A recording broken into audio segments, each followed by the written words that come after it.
right. Hello, everyone. Thanks for joining us today. Yeah. Hi there. We will probably wait a couple more minutes to see who else we can get to sign into the webinar. And thanks for, having your video on. If that feels good, you're welcome to do that. We appreciate all your faces. But if you have to... Leslie, it's nice to have you with us this afternoon. Leslie, yes.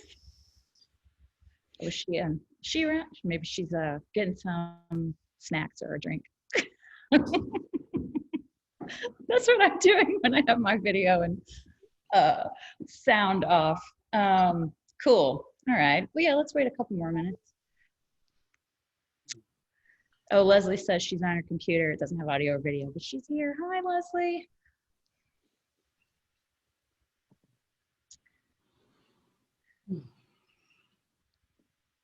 I love that we've got emojis now in Zooms. It makes it so fun. That's great. Yeah, I mean, we're used to interacting that way. How are we supposed to communicate without emoticons? Okay, let's see. Okay. All right. For everyone who's joined, a couple extra people joined. I thought I saw Jason join. Yeah, hi Jason, thanks for joining. Well, what do you say we can go ahead and get started? I'll just keep an eye on other people and let them in as they stream in, and we'll get started. So yeah, thanks for joining everyone. We are here today to talk about Wefunder and all the lovely things that it can do for entrepreneurs and for our community. And I'm very excited, of course, as always, to have our lovely friends from Stackhouse here. And we also have a new friend, Sibley, who you will meet. So I think for all of us, let's just quick introductions for anyone who doesn't know me to start. I'm Carrie Davis. I work with the Community Investment Corporation, and I specifically am focused on alternative funding models. Wefunder is one of those. I also work with Leslie at Growth Partners Arizona as a partner on the Kiva Tucson hub. And if anybody has questions about Kiva, you can ask me about those later. But today we're going to focus on Wefunder. And yeah, thanks for signing on. Now I'll pass it on to Stackhouse for their intros. Hi, I'm Dr. Janelle Briggs. I'm the co-founder and CEO of Stackhouse. I am newish to Tucson, been here about 5 years, and I'm just so excited to be working on a project that can really change the world and give people access to incredible housing. I'm Ryan Egan. I'm co-founder and COO of Stackhouse. I was born and raised here in Tucson. I moved to San Diego for 2.5 years to put an X through law school, but I loved the people here too much, and I had to come back home when all that was done. So I've been here ever since 2010. And so I used my experience in real estate in California to form the initial idea of Stackhouse. And everyone that I was working with thought that it would never work. And then I ran into this exceptional young woman, and she said I would make all of those choices. I would live exactly like that, and we should go do that right now. And that was April of 2017. And I guess you're here to hear about how we got from there to here. Right on. Excellent. All right. And now Sibley, I'll pass it on to you for an intro. Sure. So I'm Sibley Simon. I live just outside of Santa Cruz, California. I am a former technology entrepreneur. I've started a couple different software companies over about a 13-year period. And then I got really into working on homelessness, which really led me to underlying causes, which is housing and the broader housing crisis. And so almost 6 years ago, I started working full-time on how do we solve our housing affordability crisis. And you'll hear a little bit more later about my work, but that also led me to be interested in seeing what Stackhouse was doing. Thank you. Fantastic. All right. Well, so here's how this is going to go. I have a few sort of businessy slides about Wefunder, some kind of specific points, data, and that kind of thing. If you don't know anything about equity crowdfunding, it's a little bit of a crash course, just 3 slides. And then I'm going to hand it over to Stackhouse and Sibley, and they're going to talk more about their story and at any point, if anyone has questions, please feel free to throw them in the chat. And if you'd like to ask it live, I'm happy to have you do that as well. You can unmute yourself and ask it live, you know, if it feels like the right time. There's a relatively small group here, so I think it'll be manageable. So yeah, I guess with that, let me go ahead, share my screen.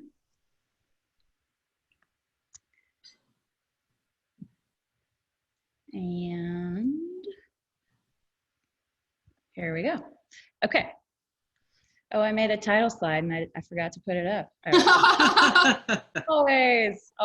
Okay. Well, we'll look at it for half a second. Ta-da. So pretty. You did a great job. I tried so hard. Lovely logos. Okay. So equity crowdfunding, you know, certainly if you're an entrepreneur or a small business owner, you know that access to capital can be a challenge. I guess it depends. It depends on your experience, in fact. So I won't say that's tough for everyone. But typically, you know, startups in particular have raised money through angel investors or venture capital, and that's the accredited investors, like high net worth individuals who can, who are allowed to essentially invest in companies and take advantage of equity and that sort of thing. However, as part of the Jobs Act in 2012, there was some new regulation that was passed that allowed anyone who, you know, who was not an accredited investor to invest for equity in small businesses. There's a couple other things that came along with that, like being able to promote it publicly, and that was as long as you were using a platform that was registered as a part of this whole thing. You know, Wefunder was actually a part of getting that legislation passed, so it only makes sense that they're one of the ones that you're allowed to be on to do equity crowdfunding. So with that, it allows you to raise actually as little, I believe, as like around 100,000, like $107,000 up to $1.7 million. And there are some other things you can look at. Basically, it looks like, you know, within a year, you can raise another $1 million. So you can raise $1 million a year on equity crowdfunding. If you're trying to raise more than that, there's some other things that you can do. But I think typically, we'll get to this a little bit, like the average raise on Wefunder is actually $350,000. So if you're in that special category of raising many millions of dollars, we can certainly talk about that. So let me know. And then let's see, let me go to the next slide, because one thing that was interesting when I first started talking to people about equity crowdfunding, because I have a background with startups basically, and I have, you know, talked to a lot of VCs and angel investors, and they were very much, I guess, you know, a little bit wary, and the whole thing about, you know, wow, there's so many people on the cap table when you're doing crowdfunding. I'm not getting anywhere near that. And Wefunder, to their credit, you know, has heard that, and they know that that was a barrier for a lot of people. So they had just earlier this year launched a custodian structure that allowed one line on the cap table, so that investors don't have to be, you know, concerned if they're going to do follow-on investment. And a small business owner or an entrepreneur doesn't have to be concerned either, because I certainly didn't want to be telling people to go down this path, and then they find out later, very sadly, that, you know, your typical investor is not interested in investing because their cap table was too many people and they would never invest in you. So this, I think, is a really fantastic innovation that Wefunder has been able to make happen. There's also, if you're a person who is interested in investing and kind of being like a high performer in that space, you can also do what's called a lead investor. That basically means that you're compensated. You know, perhaps you're bringing businesses to Wefunder, you're bringing investors to Wefunder, you're getting 5% of the investor profits as kind of a reward for that. And then I think that's just Wefunder trying to get more people engaged in the platform, and, you know, giving a little bit back to them as a part of that as well. So I think we'll see a lot more in that space, like potentially angel groups kind of becoming a little bit more involved in stuff like that, using the lead investor model as you know, the vehicle. So we can dig more into that if you're interested. The last thing I will say is, you know, why are we talking about Wefunder? Well, the Community Investment Corporation, and Danny Nee, the CEO there, he was really interested in finding ways for to expand access to capital. CIC does a lot of work in, they do micro loans and they do small business loans. They're a nonprofit in Tucson that you may be aware of, but there's still so many people that aren't able to access capital for various reasons. So looking at alternative funding models, I think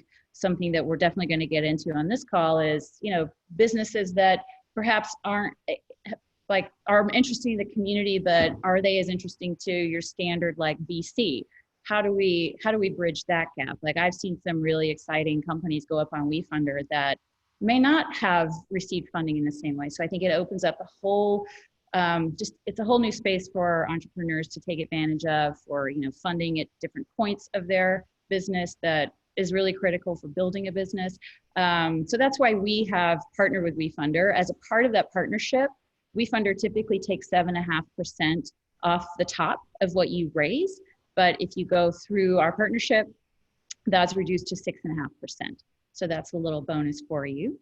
And then just some other fun facts about Wefunder. If you'd like to read through those, I won't read them to you, but I think the thing that is most interesting is that Wefunder is a B Corp. And so therefore they're not beholden to, maximizing shareholder value. And you can go and read about their charter on their website. But one thing that I thought would be really good to point out is that they, one of the things that they commit to is helping local communities fund their own small businesses. And I think more than ever, that's critical. These times are calling for more and more of that. How do we make sure that we're investing in the community that we want to have? I think all of us are feeling more than ever that we live very locally, right? And as much as, Amazon is useful at times and it's really easy to go to the Starbucks, how do we make sure that not only are we spending dollars that are going to stay in our community, but then that we're also investing in businesses when we can, like through platforms like Wefunder and Kiva, in the small businesses that are here and that want to grow in place and will help us all get better together. So if you have questions on any of this stuff, let me know. And you're also certainly welcome to reach out to me anytime if you think, after all of the discussions we have today, or you just want to learn more, if you want to talk about your company getting up on Wefunder, please reach out to me and we can chat about that. Okay, so let me stop sharing. Are there questions? Anybody have any questions before I pass it on? Looks like no. Okay. I talked pretty fast, but was that the boring stuff? I just wanted to get through that. All right. Great job, Mary. It's such a good overview. Perfect. Okay. All right. Well, I would love to hand it off to you guys now then, to y'all then. I'm really trying to use y'all more. I'm in the South. That's how we talk. Will you allow me to share my screen, or maybe I can do it? Yeah, I think I have to make you the host. And there you are. Here we go. Okay, so I'm just going to spend a couple of minutes telling you about Stackhouse and how we came to this idea. So here is our most latest rendering of the Stackhouse vertical community that we'll be building at 941 North Stone Avenue here in Tucson. So Stackhouse is really the product of Ryan's genius and experience in San Francisco trying to get projects built. Do you want to share a little bit about working on that one project? Sure. So I worked for a company called Breakmasters. They were started here in Tucson.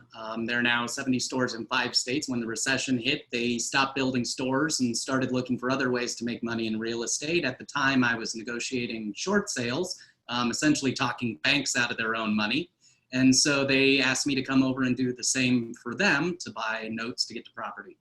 Some of those were in San Francisco. One of them in particular was 1001 Mississippi, or now it's addressed 1000 Texas. Excuse me. And it was a previously entitled condo development, 28 units. It had lost its entitlements. And so I was sent to get it re-entitled, right? Should be pretty straightforward. It was already approved. Just go get it reapproved. It took me over 3.5 years to get the project reapproved. And in those 3.5 years, I learned San Francisco code. I am one of those readers who spends their time going through the entire code, so I don't have any silly questions when I get there. And I saw an opportunity to sell a home that was never permanently attached and would therefore qualify as personal property. And I could sell that at a reasonable price in any city, regardless of the regulations. And then I could build a tower that did conform to local code. And if I designed that tower to the most restrictive code in the country, then I could just build them as quickly as possible nationwide. So that's the strategy of Stackhouse. And it sort of lingered for a little while because no one thought that they would want to live in a house that small. And as I was working in San Francisco, a project came up where they put 2 condos inside of 1 shipping container. And I thought, I don't think that's really a consideration anymore. So, And they were selling them for what, 200,000? yeah, it was 172 square feet for over $200,000. So I am the oldest of 7. I have a single mom. I was raised with intermittent utilities. So I felt like I needed to build housing for people who were already in that city and were going to be priced out through other developments. There's just so much money down in Silicon Valley that it was impossible to keep it from pushing up into the city. So this is our best effort to do that. This is Stackhouse. So we sell a turnkey shipping container tiny home that's built to federal guidelines, so HUD code. Our container homes are 50 state legal. They start at $45,000. You can pick your appliances, your paint colors, all of those details are left up to you. And then we can dock it in our Stackhouse community. Our patent portfolio protects how we get the container into the building. We actually drive it onto the first floor. And then we have a lift mechanism that lifts it through the atrium in the center of the building. And then we can connect it to utilities and then your home sweet home. And so we are raising $500,000 to release construction loans that will allow us to build this development that has spaces for 49 container homes. This development has been over 50% reserved for over a year, all owner occupied. So these are Tucsonans who are waiting for us to build so that they can move into our community. We hit $150,000 on our raise this week, and we are preparing to present to the Mayor and Council of Tucson on September 9th so that we can start entitling our plans and start construction before the end of the year. So we have more details to share, but that's a brief overview of Stackhouse. And now we'd like for you to hear from one of our investors, Sibley Simon. Thank you. Ryan, I loved that little story about getting the idea. Just as a side note, I used to work I had a startup that did virtual worlds, and I remember a very similar story of somebody I admired, really carefully read the Digital Millennium Copyright Act and figured out they could make this DJing app online that was incredibly popular. And it was all just because like, oh, I see this space in the regulation. And so, yeah, I think that's just really smart.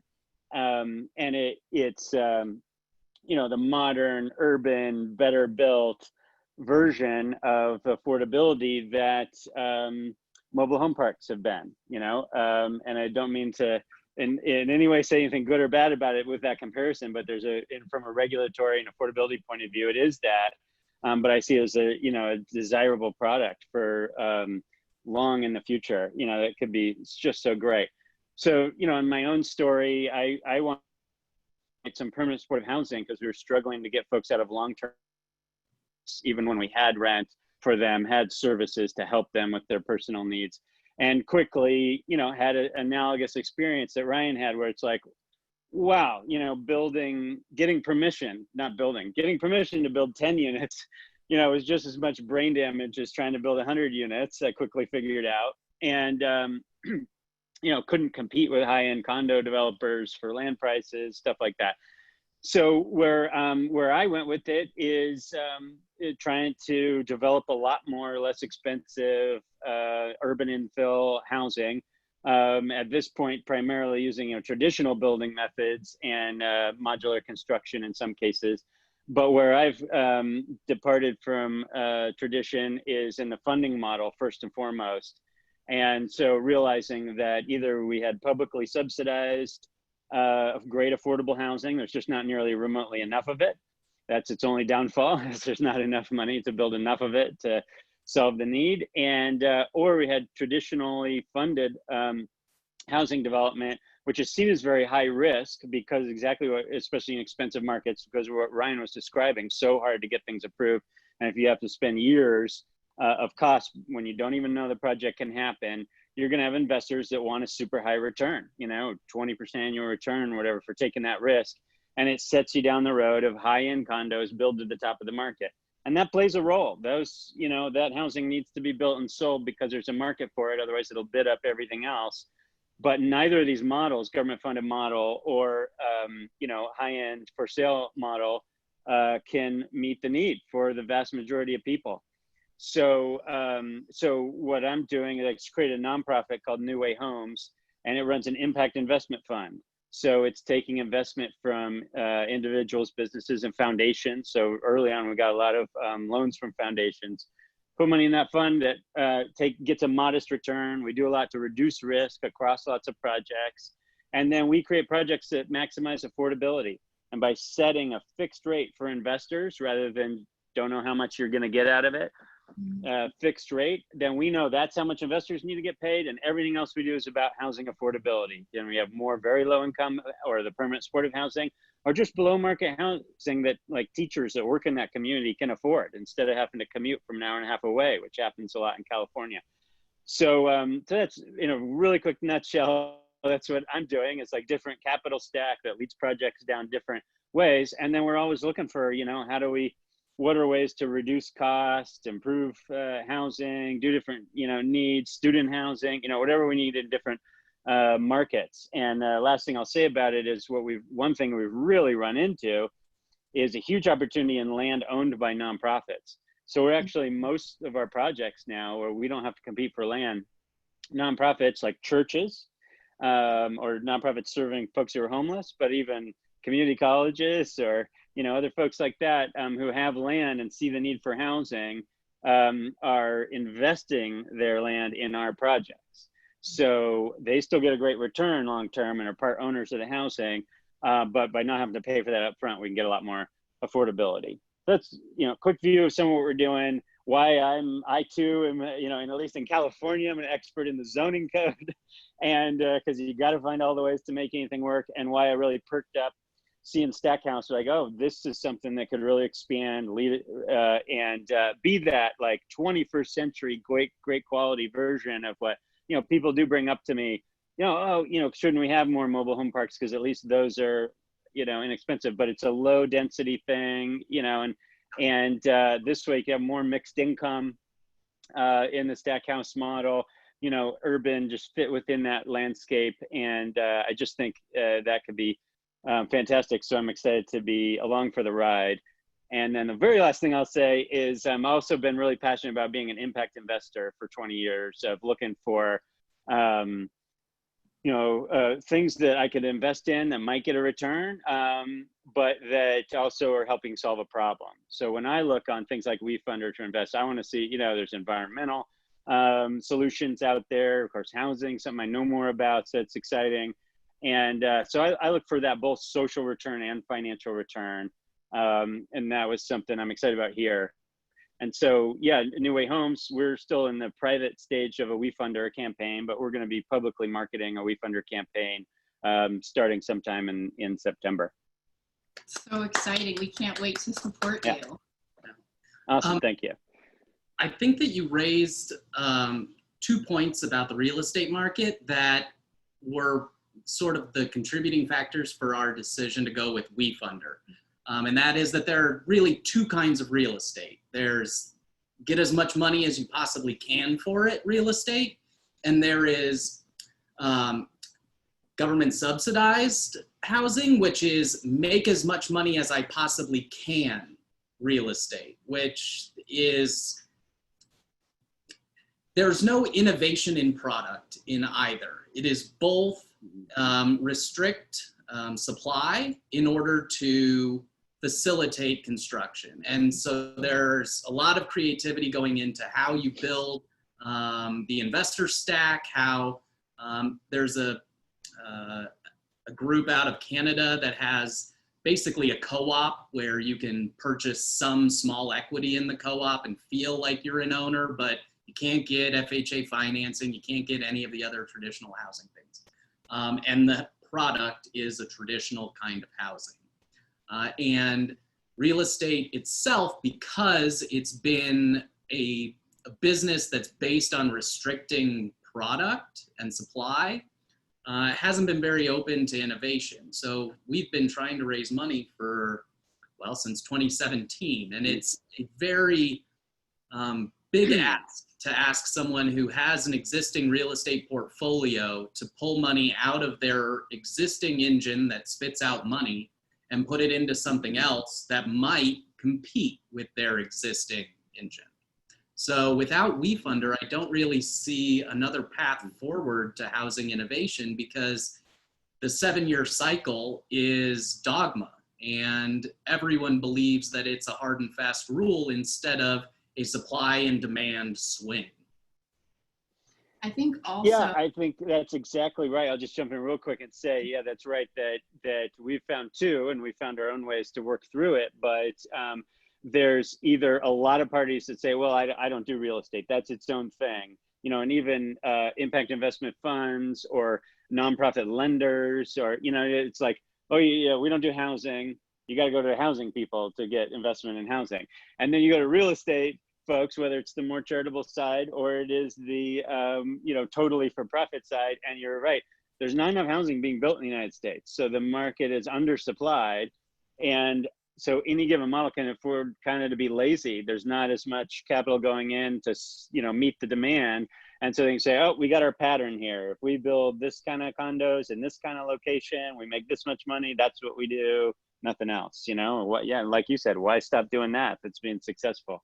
So we got to bring, I mean, that's what New Way Homes mantra is, new sources of capital into mission-driven, less expensive housing. We have new sources of capital. And then I would just pile on and say the other thing I really like about the Wefunder model, you know, you mentioned your history in Tucson and stuff, is that like building things is a changing a place. And a lot of the reason there's a housing shortage is a lot of people don't want their place to change. And we have a tragedy of a commons. And now that's being recognized, zoning rules are starting to change, all that kind of stuff. But still, you gotta not have the community revolt against what you want to build. And if you can get the community invested in what you're doing, you listen, you'll learn more about that community, what the real needs are and opinions are and what's important and what's sacred in that community, and respond to it better. But you also have a lot of people on your side. So that there's no real estate development, no matter how well-meaning, how important, how critical, how mission-driven it is, that won't get 12 people coming to city council saying it's the worst thing that's ever happened to their town. And you got to have 100 people coming out saying, no, this is really what we need. So getting that broad support, telling your story, so there's not just rumors out there, it's your actual story out there, and getting those supporters, I think is a huge opportunity in a place-based enterprise like this.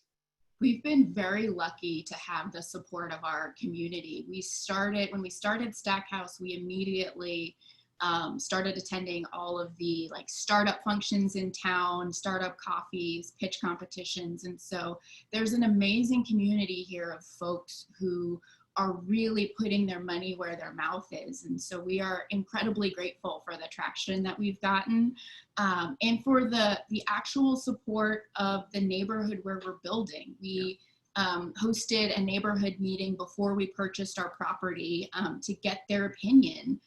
It was actually the 4th location in Tucson that we had tried to purchase.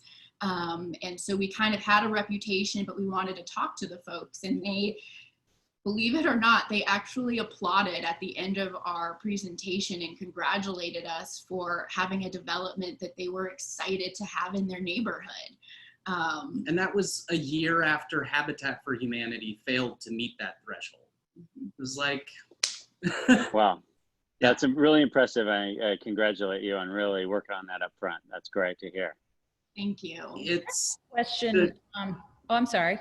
No, go ahead, Carrie. I was just going to say, you know, from your experience in engaging with potential investors, do you find that they are more interested in impact investing and, you know, mission-driven investing as opposed to just the straight returns? And is that something that people who are thinking about launching a Wefunder campaign need to consider? I think that at least the investors that we've gotten, they want a solid business first, and then they want to know your why. So we've bumped into quite a few startups that I refer to as sort of slip and fall businesses, where their goal is to set up a business that's a problem for another business so that they get bought out and cleared out of the business world. And I forgot where I was going, sorry. Impact investing, if that's important. Oh, and so that sort of business is not going to be successful on Wefunder. If you're there just to make dollars and cents and to be a problem for someone else, you're probably not going to be very successful. But if you have a prospectus that makes sense, that's grounded in reality, and you're doing something good, I think it's a winning recipe. We were initially counseled by Wefunder that something around 60 to 70% of the funds would have to be people that we brought ourselves to the platform. And the result has been the opposite. We've brought probably, and this is partially because of COVID, we had a lot of money soft circled that just evaporated. We were at $200,000. We were at $200,000 soft circled in January, and we ended only getting our lead investors check of $20,000. All of that money evaporated between January and May. And so we've probably brought 20 to 30% of the money that we've raised, and everything else has been word of mouth and people finding us on social media and the platform. The mission of Stackhouse is really resonating with people around the country. We've even gotten some international investors because people are seeing what's happening with the places where they live. Every article that you read about the housing crisis right now says that investors are waiting for foreclosures to buy them and either flip them or turn them into rentals. And so people who are living paycheck to paycheck recognize that the industry as a whole does not care if they have a place to live. They care about meeting their bottom line. And at Stackhouse, our goal is to house our community in a home that is attainable for them.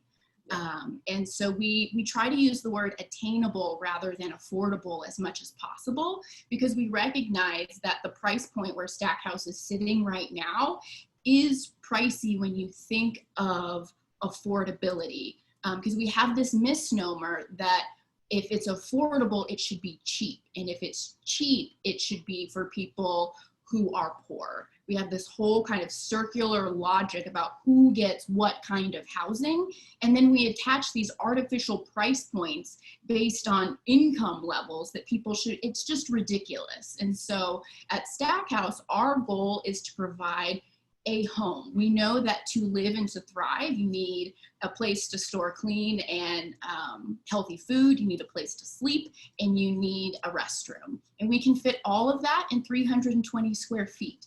And so when we start talking about what do you need to live and live your best life, you don't need 5,000 square feet for that. And we have to start changing the conversation about what it means to be successful, about what it means to have your needs met. And that conversation is where we're able to go now that we've got traction. And so now that people understand that we build in a container, we dock it in a building, and you can move that home around the country, we can start talking about why a model like this is important. Yeah, Janelle and I attended the Arizona Manufactured Housing Convention in Sedona, Arizona last year. And the CEO of Cavco, who is also the head lobbyist for the manufactured housing industry in the United States, was there. And we asked him if, because they had just come out with a 15-unit run of an experimental tiny home.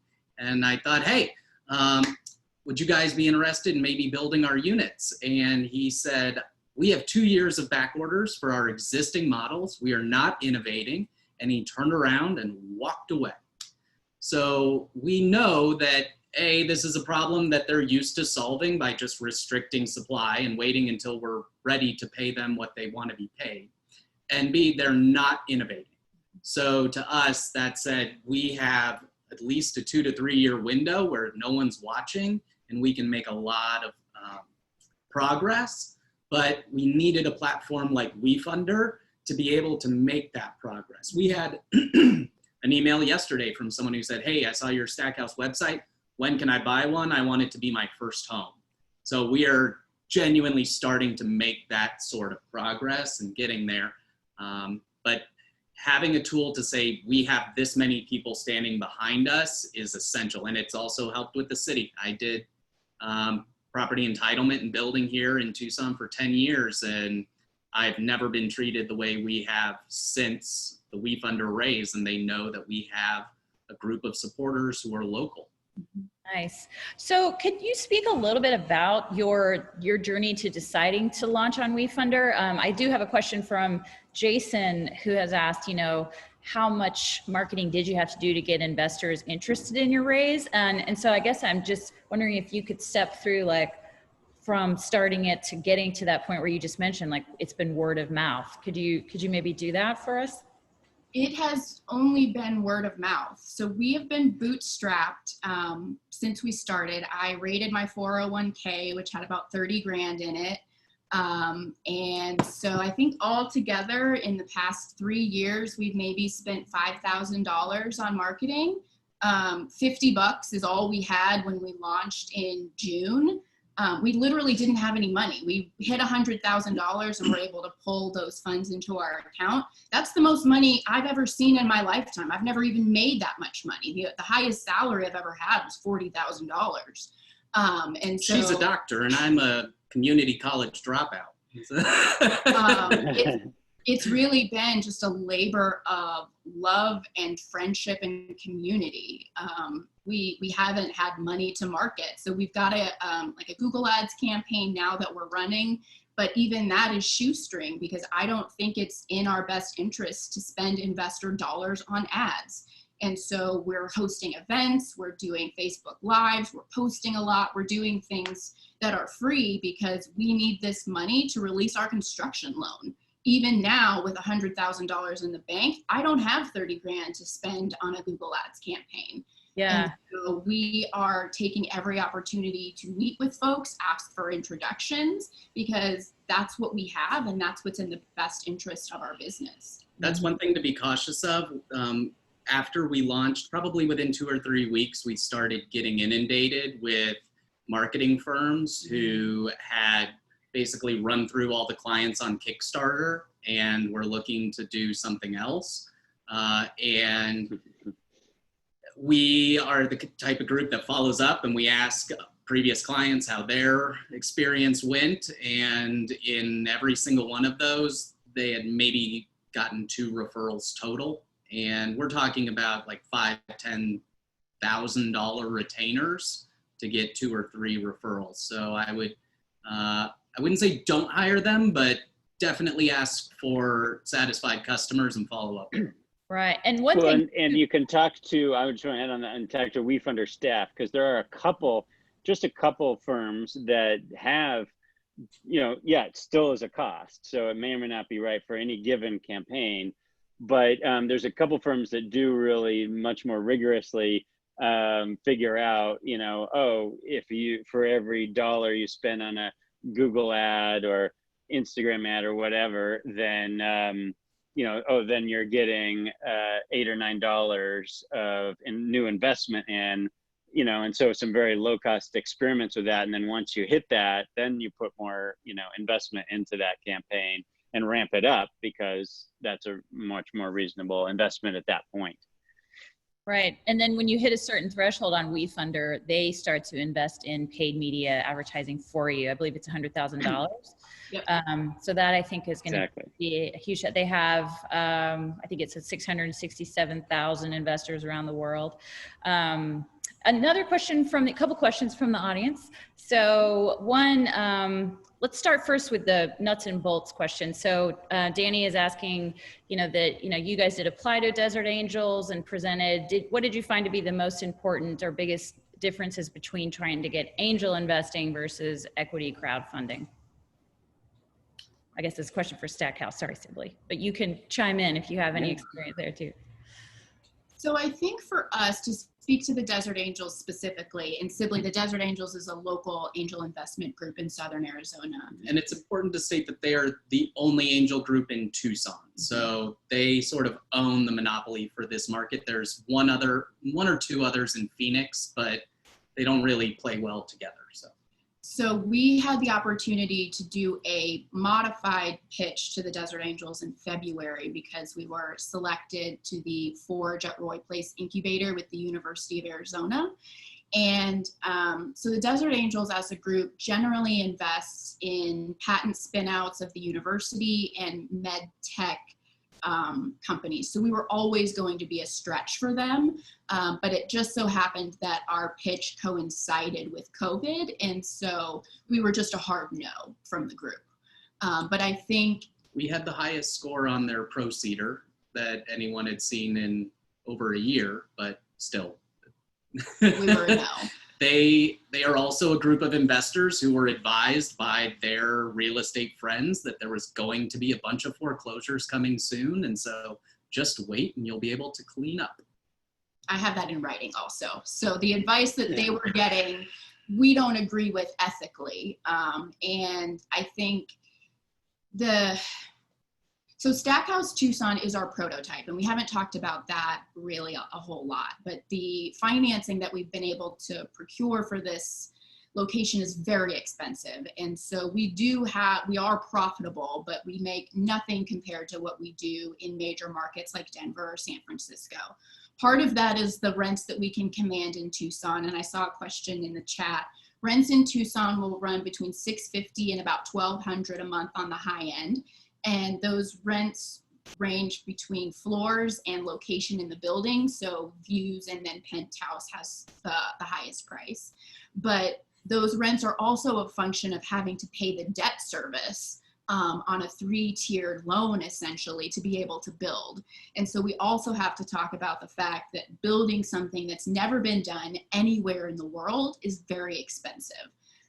And so that is a factor as well in investors even being interested, because again, they could put that same money somewhere else and get a higher return with no worries. And so we're really dealing with an entrenched industry. Great. Yeah, I mean, it sounds like some of that was COVID timing. I experienced that as well with investors, and even if just in general, people were like, well, we got to see what the big shocks are going to be this year. So I hope that whether it's that group or a different group or just individuals you meet, that as you've made more progress, shown all this support from, through the Wefunder campaign, get your thing entitled. I mean, hopefully in COVID is, the outcomes are becoming clear, good and bad. Hopefully you'll find those some kinds of angel investors to participate. I will say somebody was asking what the difference is, and a huge difference is, angel investors are a very small number of people who are all accredited investors. So they can invest in certain ways that not everyone else is allowed to invest because they're accredited investors.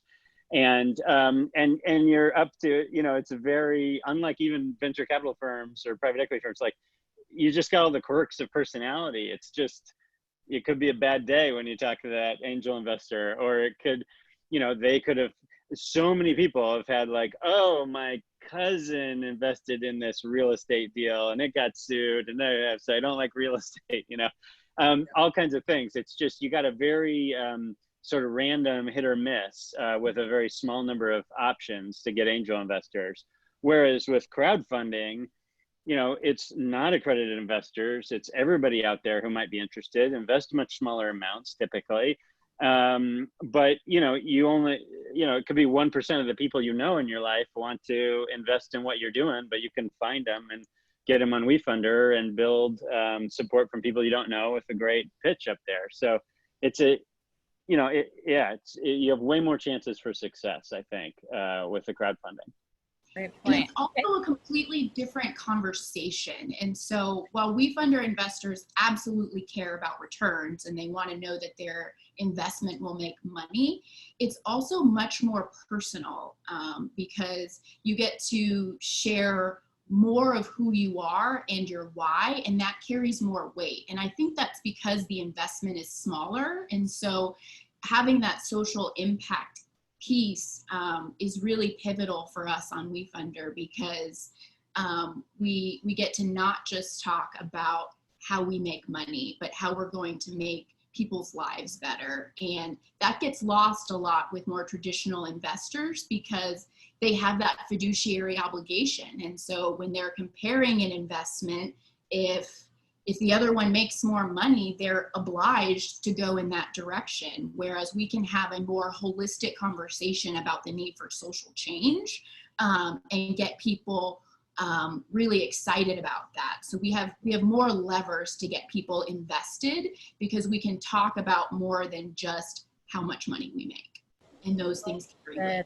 And when our exit is. That's the other thing. We've never been asked on Wefunder what our exit strategy is. And that's the first question of every angel investor. On Wefunder, they want us to want to be at the head of the company for the next 20 years until it is a unicorn and we bring them to a private island with us. They don't want us to sell this thing in 3 years, get out of it, and they made their 15%. It's a very different kind of investor, and those are our people. And so one of the things that I love about Wefunder is that when someone invests, they have the opportunity to say their why. And we have like 200 reasons why people are investing in us. And it's so exciting because there is a theme, and the theme is that we need attainable options, but each person has their own reason. Like, I can't wait to be able to move to Tokyo, or I want this for my grandchildren. There are so many different reasons, but housing is a need that we all have. And so having more options is great for everyone, whether or not you would want to live in that. And that's another thing that investors don't get. I can't tell you how many investors have said, that house is the size of my wife's shoe closet. No one would live in that. And I'm like, well, people have different constraints, different needs, and want to make different choices than you. Why would you not give them that option? Right. So on the topic of investors, Jason is asking, how do you mollify a potential lead investor that is nervous about liability? Do you have a lead investor on you? I'm curious what you mean by liability, Jason. Yeah, Jason, you mind chiming in?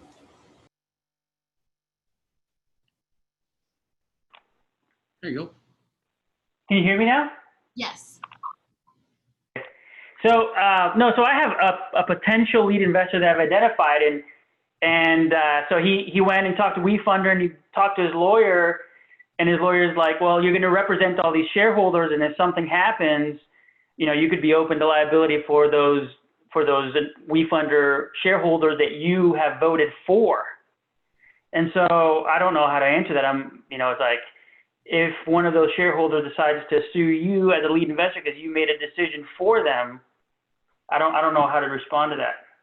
The investors are notified, and they have to double confirm approval of transitioning their voting rights to the lead investor. So they sign contracts when they initially invest in Stackhouse, and then once we pulled a tranche of money, they have to reconfirm that they agree to all of those stipulations. And from Stackhouse's perspective, we probably wouldn't be on Wefunder if we couldn't have a lead investor. So the choice is either do it that way or have no way, because we do plan to grow very, very large. And so we can't have individual meetings with 250 people about what their feelings on whatever decision we're making is. We have to have one person who represents all of them. We have lost one investor after that notification went out, but that's it. I think our lead investor was initially concerned about that, but his primary concern became the tax liability later if and when we're very successful and he has actual earnings. That I think also to alleviate a little bit, most of our investors are under $500. And so I don't anticipate getting that level of pushback from someone who has such a small amount invested. The great thing about Wefunder, though, is they do allow you to give separate lines on the cap table for significant investors. And so if someone is willing to write a check and they have concerns and it's large enough that you would be willing to have a one-on-one conversation with them, then you can give them their own line, and that's totally fine. Yeah. So we have an internal number. Anyone who's willing to write a check over X and they have concerns about the lead investor, we're willing to give them their own line. And so you can have that conversation one-on-one. Yeah, I think, Jason, I would recommend you get a copy of what it is that the investors agree to, if you don't already have that.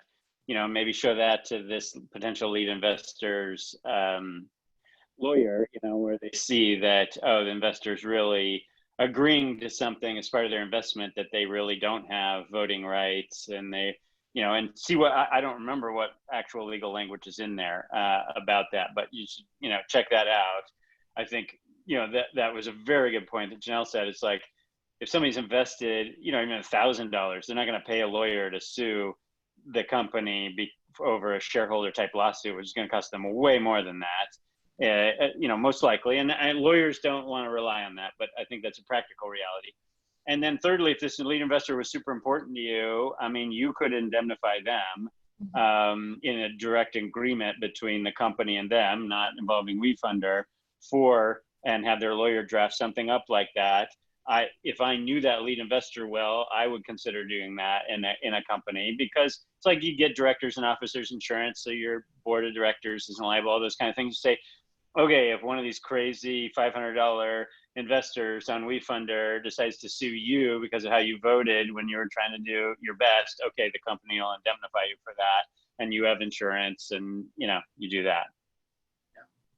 I think there's a lot of concerns that are being raised by the accredited investor community because they're unaccustomed to competition. Yes, that's and it, so exactly. You have to be cognizant of, if you're getting pushback that is coming from their experience in other angel investor groups where they're putting in $20,000 to $50,000 and they know that person and they don't like that person, as opposed to a platform where they're investing $500 essentially as a lottery ticket. And it says everywhere on the Wefunder investment page, treat this like a lottery ticket.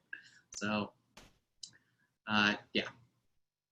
And I think that those will change as crowdfunding becomes more common and investors learn that they're just going to have to deal with this, that they can't just say, as people have told us, if you do crowdfunding, we will never speak to you again. It's just not going to work. Carrie, can I hop in for a second? Yes, of course. Sure. So I'm Danny Nee. I'm the executive director of CIC, and always love to see Janelle and Ryan wherever they're presenting. This is something that we are actually working with the angel investment community. We are in conversations and good productive conversations with the Desert Angels to try to make something crowdfunding, and Wefunder is very proactively working on what the obstacles are seen. And I think what was just brought up by Ryan is true. It's a sort of change in the way of what people have known about crowdfunded equity. Things are changing. One line on the cap table, lead investor. There are these things that are happening that I do think the angel community is going to sort of have to get used to, because it's not the same as it was, you know, even a year ago, quite honestly. And so I do want to, you know, give the Desert Angels that credit. Like, we've been talking with them. How do we make this something that is more a continuum of funding, where you know, you can get crowdfunding and then eventually you can also still go to angel and get VC investment, and versus having to make that decision out of the gate, like, well, if I take money now, then precludes me from getting money later. And I'll be honest, Stackhouse is somebody who identified this issue with us and helped us bring this up with the Desert Angels. And they, again, have been very open to the conversation. We talked with their board president actually said to me at one point, like, well, I was 100% against this until somebody from Wefunder spoke to him, the guy, Johnny Price, who's a good guy. I think it's his English accent that really sold it. But that idea of, like, he went from 100% against it to saying, you know, now I'm 90% on board with this idea. And I think we can make it complementary versus this idea of competition. And that, as the nonprofit that we are, that's what we are looking for. We're looking for tools that meet everybody's needs, not, you know, do ours and not somebody else's. We're much more the both and type of approach. So sorry for the interruption there, but just wanted to let you know. Thank you, Danny. That's so exciting to hear, because for Stackhouse, we were scared.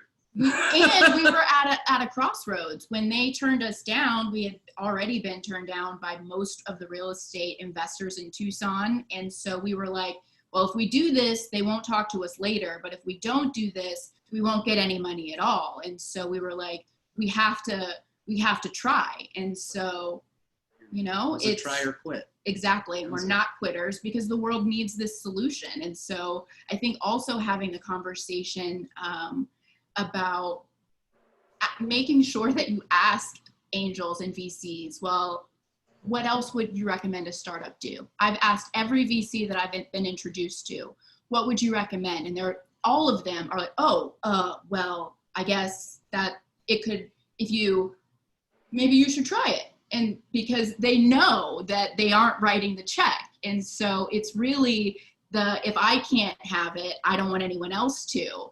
And we can't have that mentality anymore, because the world needs solutions. And generally, it tends to be those forward-looking solutions that traditional investors don't quite see and then don't fund. Well, thank you guys for your courage, quite honestly, to do this, because you did it before that problem had been solved. And you know, I don't know it's 100% solved, but it's, you know, again, the conversation is really open now, and I know it wasn't. And it scared me as well when you guys told us about it. So thank you again for your courage for going forward with it. Thank you. And I think it highlights the, you know, real problem that is in the startup industry that also has its own analogy in housing.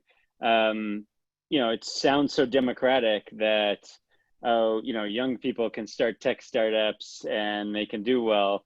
But the reality is, it's people who have a personal network of friends and family who can afford to give them a bunch of money, even though they don't have a lot of business experience, who can start tech startups when they're young.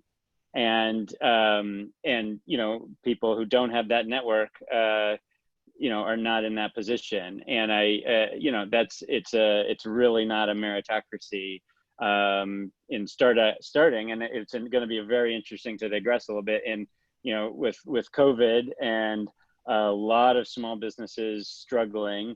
There's a real opportunity to have new businesses starting, you know, the restaurants of the future, all kinds of things, you know, of little local businesses of the future that are started by a broader demographic of people, but it's something our country really needs, is access to capital for broader sets of people who are perfectly qualified, you know, who do have a lot of experience and still don't have, you know, the network of just friends and family who will write a bunch of checks. Mm-hmm. And so, you know, I'm excited to see crowdfunding as one component of that. And you see, you know, what's on Wefunder, and we talked earlier of, like, you know, social impact and investment returns. You know, there's a lot of different stuff on Wefunder. There's local brew pubs, you know, they're not going to be giant national businesses, but they get funded on Wefunder. You know, there's just a lot of different stuff with a good story and good experience by the people doing them.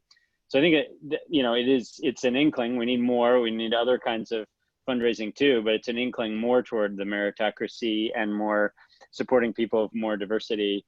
And I think that's last thing I'll say. I mean, I think it's true of home ownership too.